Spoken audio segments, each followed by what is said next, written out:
And I tried hard to be proud of my service, but all I could feel was shame. And racism could no longer mask the reality of the occupation. These were people. These were human beings. I've since been plagued by guilt anytime I see an elderly man, like the one who couldn't walk, who we rolled onto a stretcher and told the Iraqi police to take him away. I feel guilt anytime I see a mother with her children, like the one who cried hysterically and screamed that we are worse than Saddam as we forced her from her home. I feel guilt anytime I see a young girl, like the one I grabbed by the arm and dragged into the street. We were told we were fighting terrorists. The real terrorist was me, and the real terrorism is this occupation.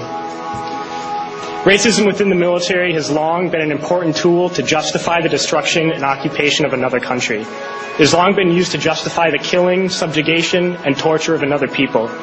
Racism is a vital weapon employed by this government.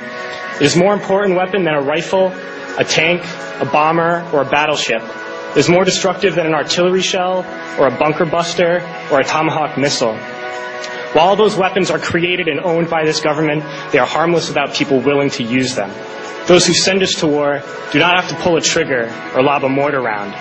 They do not have to fight the war, they merely have to sell the war. They need a public who is willing to send their soldiers into harm's way. They need soldiers who are willing to kill and be killed without question.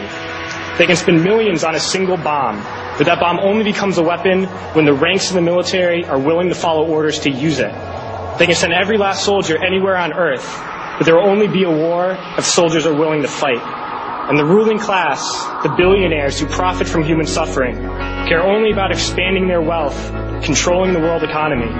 Understand that their power lies only in their ability to convince us that war, oppression, and exploitation is in our interest.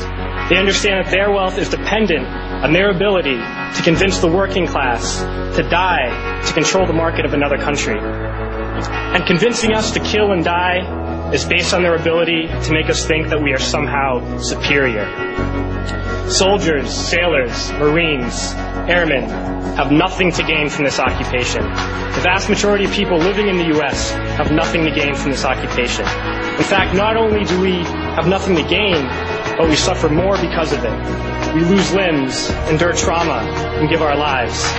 Our families have to watch flag-draped coffins lowered into the earth. Millions in this country without health care, jobs, or access to education must watch this government squander over $450 million a day on this occupation.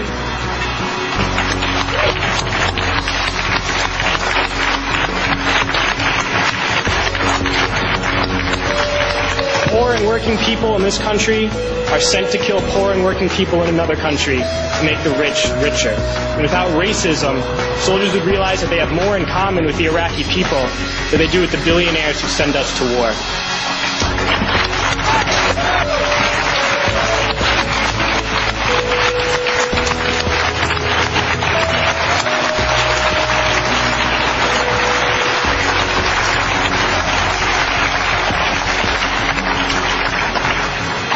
I threw families onto the street in Iraq, only to come home and find families thrown onto the street in this country, in this tragic and unnecessary foreclosure crisis.